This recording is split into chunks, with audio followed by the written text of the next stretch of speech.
Welcome to Research Business Daily Report, the research industry's longest running videocast and podcast, which for 12 years has presented a look virtually every week at one of the top stories that happens to be important to a wide variance of members of the research industry.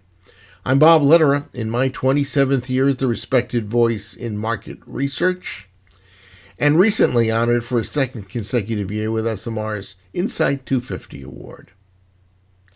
As I mentioned, I've been in this industry for over a quarter century, and in that time, I have reported again and again about breakthroughs in market research. In other words, better ways to conduct a research project and get very, very positive results that can help a business make steps forward.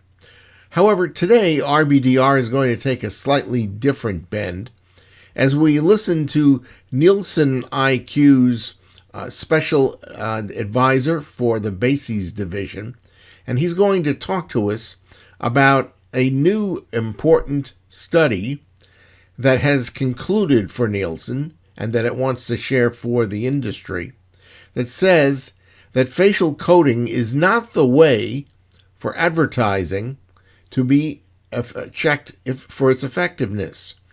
And in fact, Joe Willke, our spokesman today, who's going to address us, is going to explain why that happens to be the case. Joe? So some people have wondered why we came out now with our point of view on facial coding. And there were a number of reasons. We'd been in research on that tool for a few years now, but we had also seen a growing number of academic articles questioning the fundamental validity of it. We had seen major companies like Microsoft abandon the technology. We even saw governments, UK government, the Information Commissioner's Office in the UK warned companies against the technology and labeled it pseudoscience. And so we saw there was a pretty active dialogue going on across academia, practitioners, governments. And we knew we had some pretty relevant data pertaining to that particular topic. And so we just wanted to add our voice to the growing chorus of people that are saying that this may not be the right technology for the job that it's been supposedly trying to do. So we began to look at facial coding a couple years ago, and in our initial testing, it did seem to us that the claims were overblown, and we were very clear about that with our clients. But we wanted to do a more systematic and thorough analysis, and so we ended up doing quite a large study of over 2,000 ads across 15 countries, so a really big amount of data. And then also, because we are Nielsen, we have a lot of in-market data, a lot of sales data. So we were able to compare what we were getting through this facial coding data and see whether it correlated with real market results, sales. And one of the things that we were seeing very consistently was just a really weak correlation with any sales data. And so that was something that we felt was important to put out into the industry, because we think it is probably the single biggest study of its type that's been done. And of course, as Nielsen, we have some unique assets. Some people have asked about, how expressive people's faces really are when they're watching advertising. And that was one of the principal things that we found, is that the most common expression when people are watching ads is no expression at all. And so across, thousands of participants, like, you would watch people watching ads and the face would be this. That's the most common facial expression that we see. And so there was really only reliable and discernible facial expressions, sometimes only in a few seconds of, let's say, a 30-second ad. You might get 2, 3, 4 seconds where you could reliably determine a facial expression. Now, that's not what these software companies do. They'll say second by second. They it'll come back with something. So even if your face is doing nothing, it's going to come back and try to say what emotion that is. But the problem with that is that's not signal, that's noise. And one of the things that's important for us as researchers is to discriminate between signal and noise. What we were realizing is these companies that are doing this are presenting noise as signal when it clearly was not reliable signal through the vast majority of the ad.